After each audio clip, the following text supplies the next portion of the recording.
ధన్యవాదాలు అధ్యక్ష.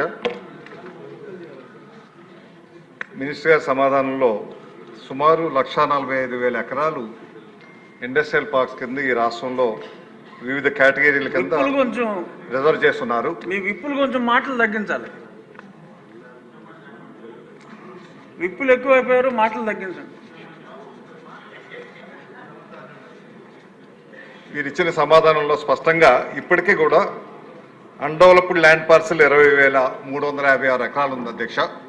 అదే కాకుండా బల్క్ ల్యాండ్ పార్సిల్ 51,000 ఎకరాలు ఉంది. ల్యాండ్స్ ఇవ్వటం అయితే చాలా ఇబ్బంది, హార్ట్ బర్న్గా రైతులు చాలా ఇబ్బంది పడే ఇచ్చే పరిస్థితి ఉందా? ఏదో పరిశ్రమలు వస్తాయి, అభివృద్ధి అయితే వాళ్ళకు ఉద్యోగ అవకాశాలు వస్తాయని చెప్పి వాళ్ళు భూములు ఇవ్వడానికి ముందుకు వచ్చినప్పుడు తీసుకున్నటువంటి భూమి ఉపయోగం లేకుండా ఉంటే మటుకు అది మంచిది కాదు అధ్యక్ష. దీని మీద ల్యాండ్ ఆడిట్ చేయాల్సినటువంటి అవసరం ఉంది.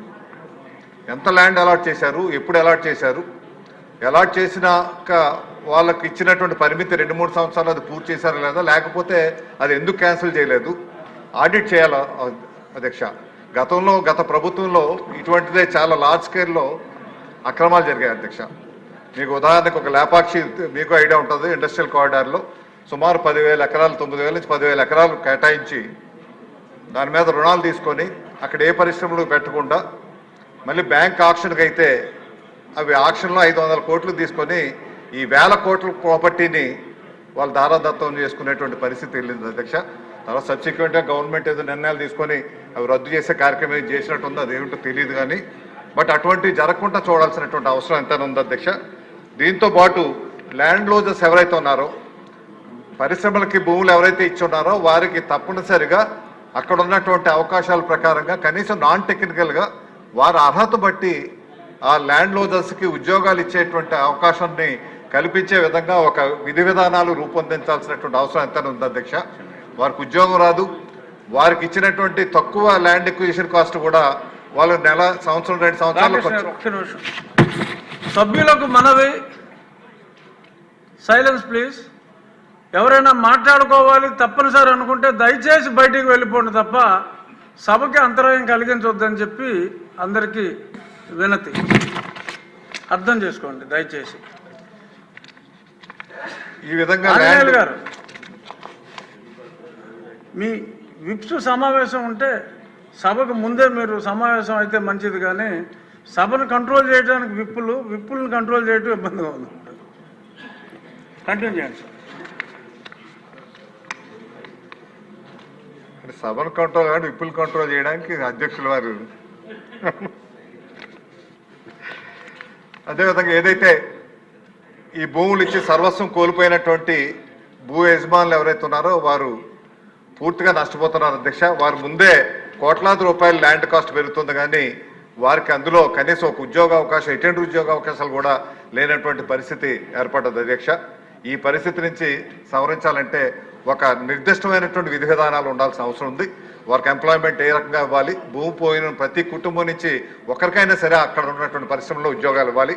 ఇప్పుడు పరిశ్రమలు పెట్టేవారు ఏం చేస్తారంటే స్థానికులకు ఇవ్వకుండా ఆఖరికి అటెండరు, స్వేపరు, చిన్నవి కూడా ఎక్కడో దూర ప్రాంతాల నుంచి తీసుకొని వచ్చి వారికి ఇస్తూ ఉంటే వీరికి చాలా కడుపు మంటగా ఉండే పరిస్థితి వస్తుంది. కాబట్టి దానికి సంబంధించి విధి విధానాలు కూడా ఉండాలి. ఇండస్ట్రియల్ పాలసీతో పాటు అవి కూడా ఉండాల్సినటువంటి అవసరం ఉంది అధ్యక్ష.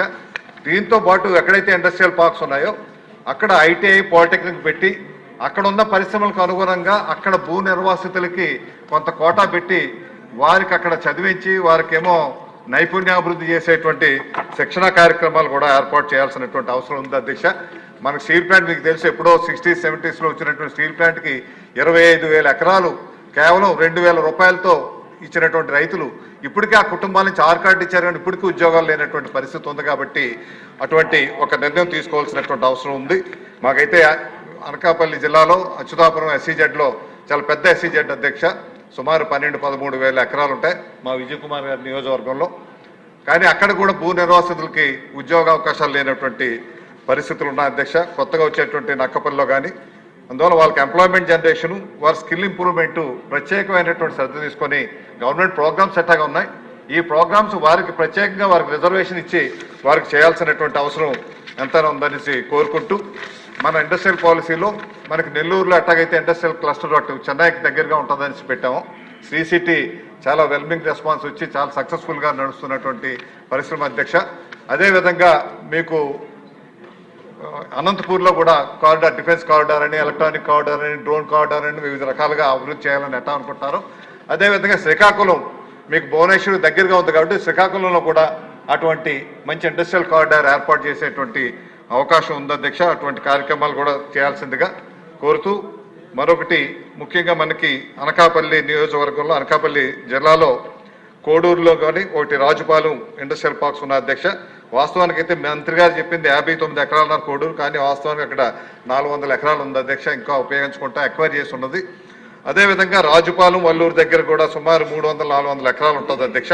అవి లాజిస్టిక్ పార్క్ చేయాలనేసి గవర్నమెంట్ ఆఫ్ ఇండియాకి కూడా ప్రతిపాదనలు పంపించడం జరిగింది.